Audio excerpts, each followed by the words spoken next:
when you think of the public, whom you will have confidence in. For example, if you are to decide to deal with company, you are an outsider and you want to have say deal or the donation to be given to the parties. Now you have option to give to society, you must be knowing it. You have an option of trust, you must be knowing it. You have an option of section 8, you must be knowing it. I am saying you are not knowing it and then you want to think, how do you evaluate? Which information and data will be more in public domain? Section 8. Then registrar society and then trust. So increasingly worldwide and even in the government of India, the focus is that people should incorporate, if they are really serious to do charity, they should incorporate section 8 companies. And the policy of the government in the recent past, if you see, they are saying, even like CSR, they have said first 3 years you must be without CSR, you have to sustain. Second, they are saying is most of the complaints, I know that they will ask section 8 companies, registration further of trust and society may not be considered favorably. So there may be a policy coming up which says that section 8 company will only be given the donation and grant by the government entities, because that could be monitored. But as a flip side, if I create a company, my inherent liability goes up. Have proper records, minute book, registers, attendance, have an audit whether I do a business or not. That is mandatory. File an annual return, file the annual accounts. That has a cost. Trust. Just because you are trust, you are not going to be audited. Until and unless you are having transaction which is under the Income Tax Act, tax auditable, or you have got ATG 12-way registration which is requiring you to get audited, you are not required to be audited. Right?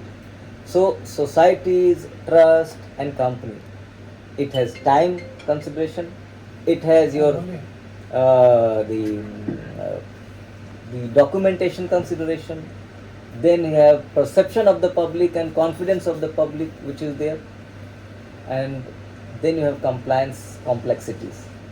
So you may seem to have compliance complexities for the section 8 companies, but in longer run section 8 company is going to be more sustainable, more believable, more public confidence will be there. So if someone is coming and saying, sir, what is the right, you say these are the consideration. What kind of people are you? Are you a person who just want not to be disturbed and just doing whatever you want? Go and create trust. If you are a person of democratic mindset and you want to create democracy, that I will consult, I will have more and more feedback, I will incorporate it, it's not me, it is all about group, then go for a society.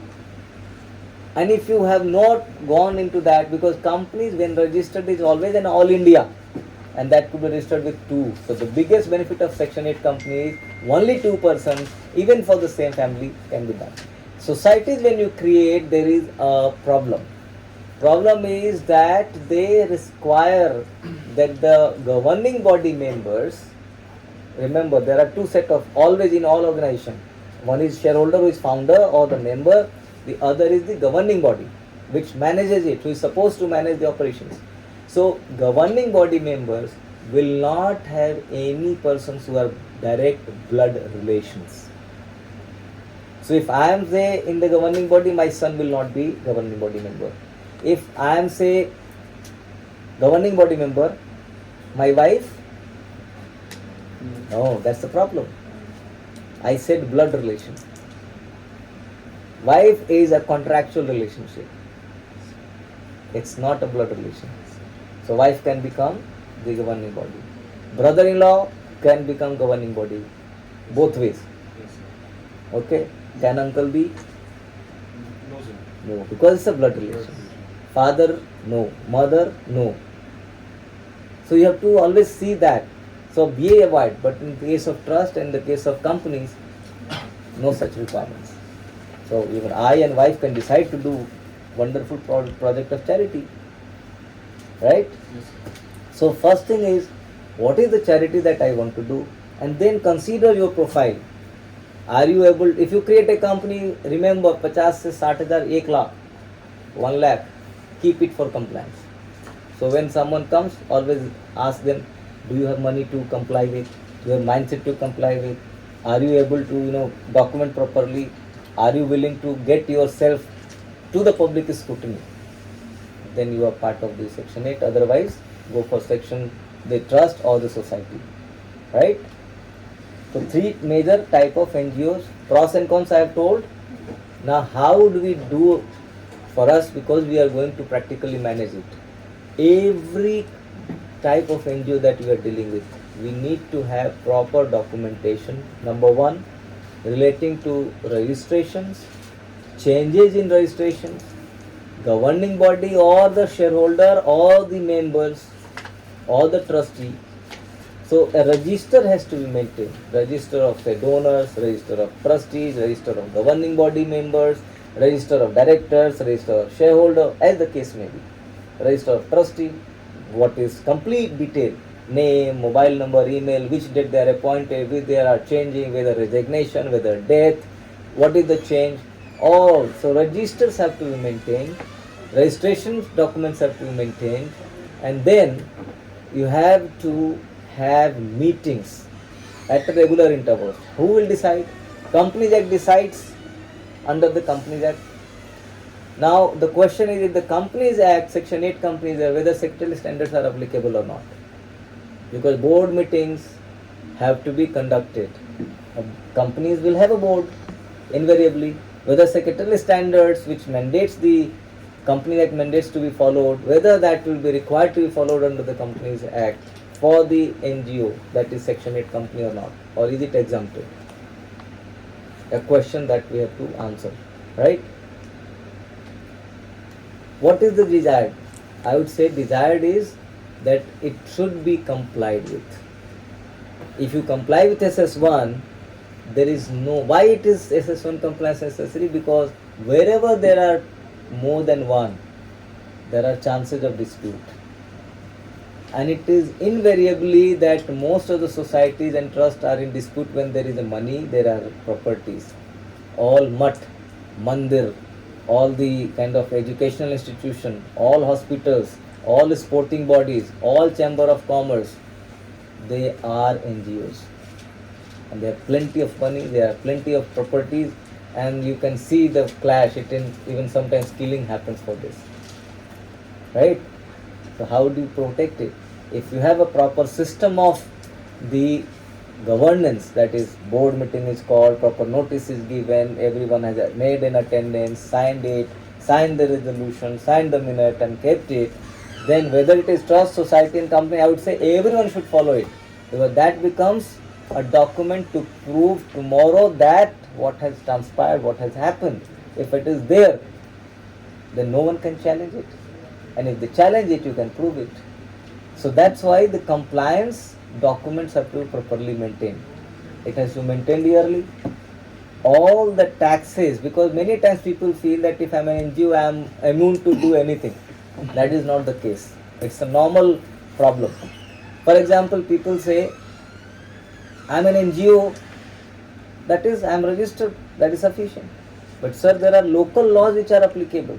So if you are hiring people, labor laws will apply. If you are doing say contract labor kind of thing, that will apply. You are registered in Delhi and Shops and Establishment Registration Act is there, you will have to apply for Shops and Establishment Act. You are importing something, then you will have to have IEC. If you want to get some benefits, you will have to go through that particular incentive scheme, right? You will have to get your audit. So it is not that I am NGO, that means I am immune from anything. And we had a such case where one NGO was working for rural India. They wanted to create rural livelihood. They wanted to create 200 entrepreneurs by using the information technology. So they were looking for someone to finance the acquisition of the computers. The HCL quoted them 17,000 rupee per PC for supplying 200 PC as per the requirement. And this was being discussed among friends. Some of the friends who were working in London, he said, look, my office is upgrading the system, so they will have around 200 such computers, which the configuration you are asking would be more than sufficient. So what I can arrange is that my organization will not charge anything to you. They will give all the system, and you do the just clearance and the logistic, like the freight, insurance, and other things you manage, right? So the organization was very happy. They are getting for free, and every free excites. So what did they do? They entered into this kind of donation letter. The computer were shipped to India. They that came to Delhi dockyard, जहाँ पे shipping complete होती है. It was into, I think, if I'm not wrong, it was Dadri where it was there, Noida. And then there was a notice received in the organization that you show, since there is a shipment which has come with the name, you provide us the import-exporter code, you provide us the bill of lading, you provide us all this, the amount of taxes that you have paid, right? Then they said, we are NGO, we are doing charity, why should we pay tax? Why should I be, I'm not a regular trader, so why should I have import-exporter code? So this ultimately led, and that's where we were roped in. And then he said, no, if you are an NGO, it does not mean that you will do everything. You have to do in compliance with everything. So there is a law which says that any person who is importing, exporting must be identified, and it is through the importer-exporter code. So IC had to be obtained. And while they imported, there was no IC, so there is a violation, right? Now, since there are refurbished computers that will have a value, they said 0. Customs said no, there cannot be a 0 value. So refurbished at the rate of 8,000 per computer, the valuation was done by the customs.